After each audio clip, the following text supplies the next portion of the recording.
Bonjour à tous et bienvenue dans cette nouvelle vidéo de Fans du Polar. Alors, une vidéo un petit peu spéciale puisqu'elle va mélanger à la fois enquête policière et fantastique. Autrement dit, tous les types d'histoires où nous avons à la fois du suspense et, ma foi, des créatures, de la magie et des choses qui ne sont pas réelles, contrairement au polar plus classique où tout est 100% rationnel. Alors, structurer la vidéo n'a pas été très facile, mais je pense être arrivé à un bon compromis. On va commencer avec une première partie qui sera centrée sur les loups-garous. Voilà, la question n'est pas qui est le coupable, mais qui est le loup-garou. Pour ceux qui ne le sauraient pas, j'explique ça brièvement.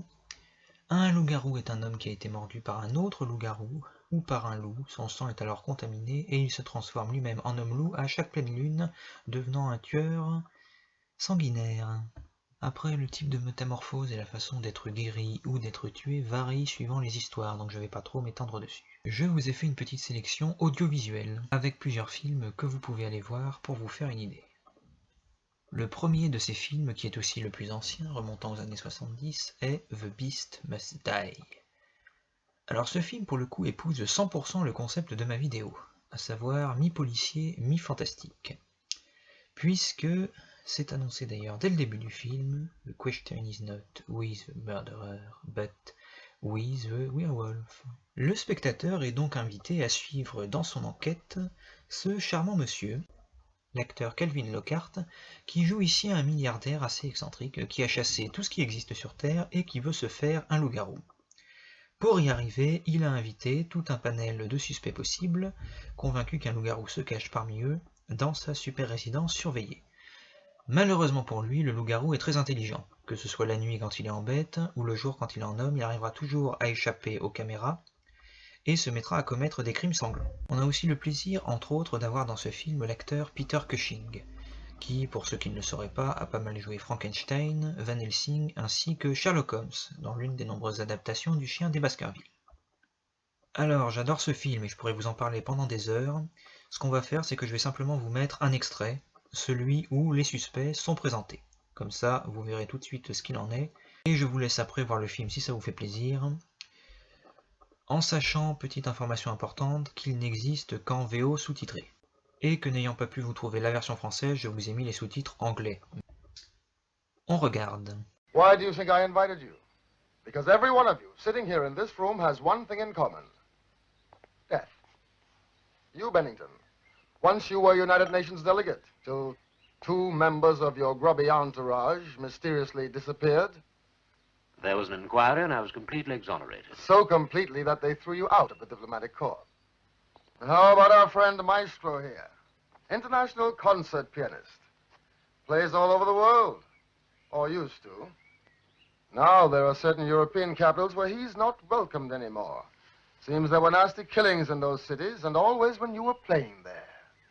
All the victims were found with their throats torn out. Tom, if you're trying to completely ruin our weekend... And if you're trying to protect Davina, no go. She wasn't invited because she's your friend. She's here on her own account. Because funny things happen when Davina Gilmore's in a house party, like you end up, I guess, short. Some poor man or woman, quite dead, and half eaten. Mr. Foote knows all about eating human flesh. Isn't that right, Paul? You went to prison for it once, didn't you, Paul? Somebody's been doing his homework. Still, it's no secret. But that's more Dr. Lundgren's subject. My subject is archaeology. But not your passion. Your overwhelming interest is the loup-garou. Oh, yeah. The what? I prefer to call it Rolock. Call it what you like. The result's the same. Human flesh torn out and eaten. As one of you knows only too well. Because one of you, sitting here in this room, is a werewolf.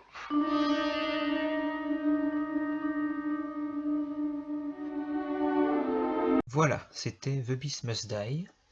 Alors, à noter pour finir que, en fin de film, peu avant le dénouement, il est proposé au spectateur un petit break qui lui donne le temps de réfléchir à quel suspect il préfère dans le rôle du loup-garou. Et je fais une ultime précision, même si normalement elle ne devrait pas être nécessaire, c'est que dans la mesure où il s'agit d'un film des années 70, il faut bien sûr faire preuve d'indulgence au niveau du peu d'effets spéciaux qui sont intégrés au film. Notamment pour faciliter les mouvements du loup-garou, il s'agit non pas d'un costume ridicule, mais d'un chien, un magnifique chien noir parfaitement dressé, et qui de cette façon peut galoper dans la forêt. On enchaîne avec le film suivant, The Wolfman, autrement dit L'Homme-Loup. Alors, ce film met en vedette Benicio del Toro et Anthony Hopkins, respectivement le fils et le père. Donc, un jeune homme retourne dans son village natal, et à cette occasion, il va découvrir qu'un loup-garou est en train de sévir et de commettre des crimes particulièrement sanglants. Il sera malheureusement lui-même attaqué et mordu par la bête, et en deviendra une, se retrouvant injustement accusé de tous les méfaits de l'autre loup-garou, et devra ainsi prouver son innocence. Voilà, donc c'est un petit peu moins orienté policier que le film précédent, mais tout de même, on est en droit de se demander qui peut bien être le loup-garou. Et ça ajoute, de mon point de vue, suffisamment de suspense à l'histoire. A noter que le film étant plus récent, l'action et les effets spéciaux sont au rendez-vous.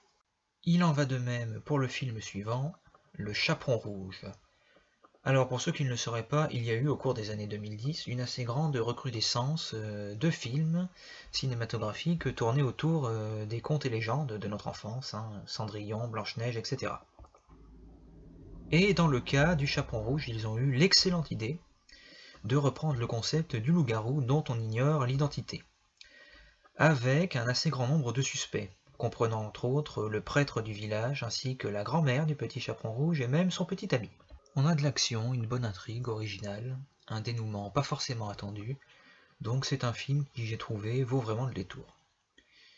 A noter d'ailleurs que la série Once Upon a Time, qui est basée notamment sur les contes de fées, et qui est sortie la même année, reprend un épisode intitulé Le Grand Méchant Loup, et centré encore une fois sur le petit Chaperon Rouge, avec exactement le même principe et le même type de mystère. On va pouvoir s'arrêter là pour les loups-garous, on va pouvoir passer à la deuxième partie de cette vidéo, à savoir, ma foi, toutes sortes de mystères. J'ai pas eu le choix, j'ai dû vous faire un vrac de ce qui restait, parce que c'est difficile de faire telle ou telle catégorie. Avec le fantastique, on peut imaginer tellement de choses, que les classer relève de l'impossible. Alors, comme toujours, je vous ai fait une petite sélection personnelle, et en variant les supports.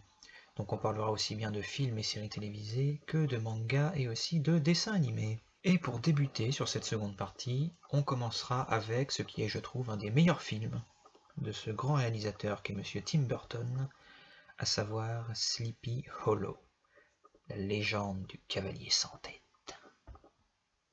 Une histoire que vous devez connaître au moins de nom, mettant en scène un cavalier mort qui ressuscite, qui n'a donc plus sa tête, mais qui décapite les gens et emporte leur tête, soi-disant en enfer avec lui. Bon, après, c'est très résumé, et ça n'est pas vraiment au centre du film non plus. L'histoire, en l'occurrence, est celle d'Ichabod Crane, joué par l'excellent Johnny Depp, un inspecteur de police envoyé à Sleepy Hollow, donc dans un endroit complètement paumé au milieu des bois, pour enquêter sur une série de crimes atroces commis par décapitation, et évidemment, tout le monde lui parle du cavalier sans tête et de la légende.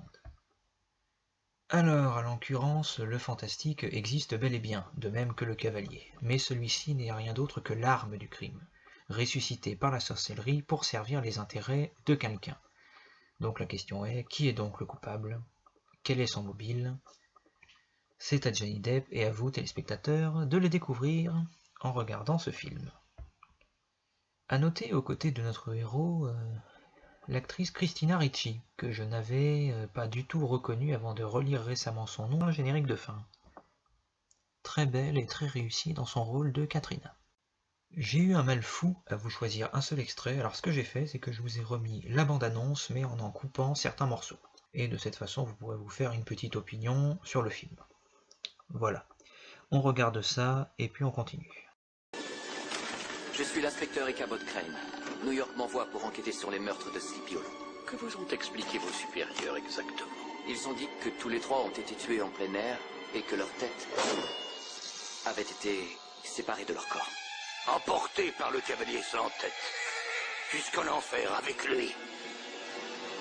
Nous avons des meurtres à New York sans l'intervention de ghouls et de vampires. Vous êtes bien loin de New York. L'assassin est un être de chair et de sang, et je m'engage à le démasquer. Êtes-vous toujours sûr de tout? Peut-être êtes-vous un peu sorcière, Katrina. Pourquoi dire cela? Parce que vous m'avez ensorcelé.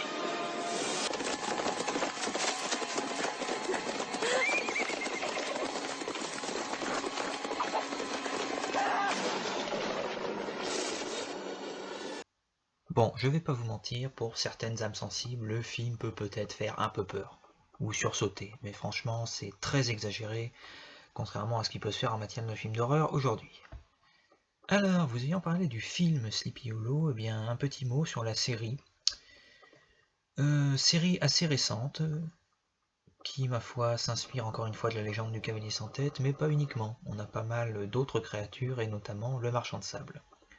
Donc encore une fois, fantastique, et aussi des petites enquêtes. Je n'irai pas prétendre que c'est la meilleure série du monde, mais voilà, elle est quand même pas trop mal, et pour ceux qui aiment, bah ma foi, profitez-en. Et nous allons poursuivre notre petite liste avec cette fois-ci 2 mangas, que j'avais déjà intégrés dans une vidéo précédente.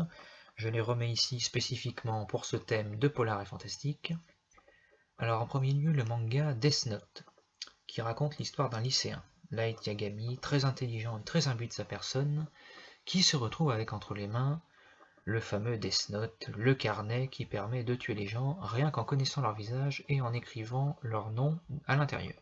Ce carnet lui a été remis par le démon de la mort Ryuk, qui s'ennuie dans son monde, enfin dans sa dimension, et qui veut voir ce qui va se passer en laissant ce truc-là, cette machine à tuer, dans le monde des humains.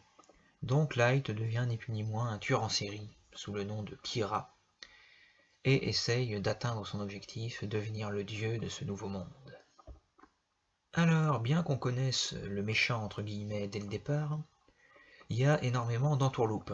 Il y aura d'autres Death Note, d'autres Kira, pas mal de suspense, je ne vous raconte pas tout, et un grand nombre de coups fourrés. Je suis pas très manga, mais je commence quand même à en connaître un certain nombre, et celui-là est peut-être mon préféré. Je le recommande donc chaudement. En plus, il a l'avantage d'être terminé et de ne pas être trop long, contrairement à certaines collections de mangas qui vraiment ne savent plus s'arrêter. Le deuxième manga s'intitule Umineko no Naku Koroni, à tes souhaits me direz-vous. Ça signifie quand les goélands pleurent. Rassurez-vous, j'ai mis toutes les références dans le générique de fin. Alors, ce manga, pour faire simple, raconte l'histoire d'une famille et de leurs domestiques, composée de 18 membres sur une île où des meurtres se répètent sans cesse dans une espèce de cycle meurtrier sans fin, bloqué dans un genre de dimension parallèle.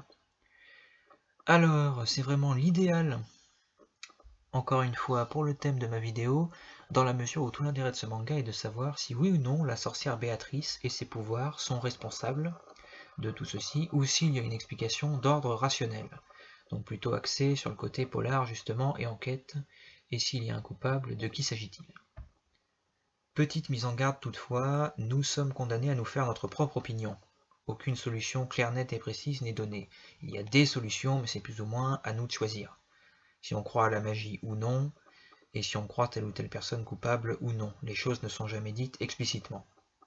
A noter également qu'il y a des scènes de meurtre et de torture, ma foi, assez trash, aussi bien dans le manga écrit que dans l'anime qui en est tiré. Du coup, histoire de quitter le morbide et de finir en beauté sur une note plus gaie, j'ai terminé par un dessin animé sympathique, datant du début des années 2000. Vous êtes prêts?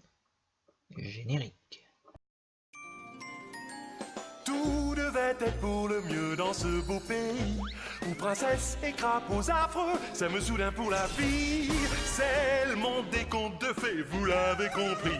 Lorsque les héros sont heureux, alors l'histoire est finie. La brigade des contes de fées.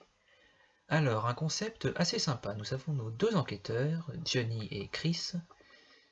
Chris est la fille, pour ceux qui n'auraient pas saisi. Qui ont pour mission de veiller au bon déroulement des contes de fées. C'est-à-dire qu'ils connaissent déjà tous les tenants et aboutissants, comme nous les connaissons. Blanche-Neige, par exemple, qui tombe dans un profond sommeil après avoir mordu dans la pomme, et qui se fait réveiller par le prince charmant. Mais que se passe-t-il si quelqu'un vole la pomme, ou la pantoufle de verre de Cendrillon, ou empêche la Belle et la Bête de tomber amoureux, ou détruisent la maison du petit cochon qui était faite de briques, et ainsi fait que lui et ses frères sont à la merci du grand méchant loup. Bref, il y a toujours des personnes mal intentionnées qui viennent semer le désordre, et ces deux-là doivent découvrir de qui il s'agit et rétablir les choses pour que les contes se déroulent comme il était prévu au départ. Alors, avant de se quitter, je vous propose, là aussi, un petit extrait d'un de mes épisodes préférés, la disparition de Pousselina. Parce que là, pour le coup, c'est vraiment en mode enquête américaine. Ils sortent les photos des suspects, les accrochent sur un tableau en faisant le point. C'est le genre de scène que j'aime bien. Donc, je voulais intégrer. On se la regarde et puis après, on se dira au revoir. Qui serait assez cruel pour voler Pousselina? Tu te souviens de ce type qui a un drôle de nom et propose de changer de la paille en or si on lui offre son premier-né? Rumpelstiltskin? Ah, tes souhaits, je vois que ça ne s'arrange pas. C'est son nom, Rumpelstiltskin. C'est un suspect idéal. Il y a aussi la sorcière de Hansel et Gretel. Si elle adore les enfants, elle la croque au sel. Elle a peut-être envie d'une Pousselina rôtie à la sauce Aurore. Qui d'autre? La personne qui a laissé ses empreintes chez les Miller, j'aimerais bien savoir qui c'est. Il s'agit d'un monsieur Arnold Thomas Laphalange, Tom Pouce pour les intimes. Il est dans nos fichiers depuis qu'on l'a épinglé déguisé en grenouille pour tenter d'extorquer un baiser à une jolie princesse. Comme si ce n'était pas assez difficile pour un beau prince comme moi. Nous ferions bien d'interroger le suspect si nous voulons retrouver Pousselina avant le coucher du soleil. Je me charge de Tom Pouce. Très bien, et moi je m'occupe de ce Rumpelstiltskin. Enfin, tu vois de qui je veux parler. Bon, je vais chez lui. Et voilà, c'était Polar et Fantastique. J'espère que vous aurez apprécié cette vidéo. Je rappelle aux intéressés de ne pas hésiter à lire mes romans, publiés en numérique chez Chemin Vert Édition, et disponibles sur vos sites de vente habituels. Vous pouvez vous abonner à ma chaîne, me suivre sur les réseaux sociaux, et surtout me laisser des commentaires pour me dire ce que vous avez apprécié ou si vous trouvez des choses à améliorer. Ça me fait toujours plaisir. On se retrouve, si tout va bien, comme d'habitude, le mois prochain pour une nouvelle vidéo de Fans du Polar. À bientôt!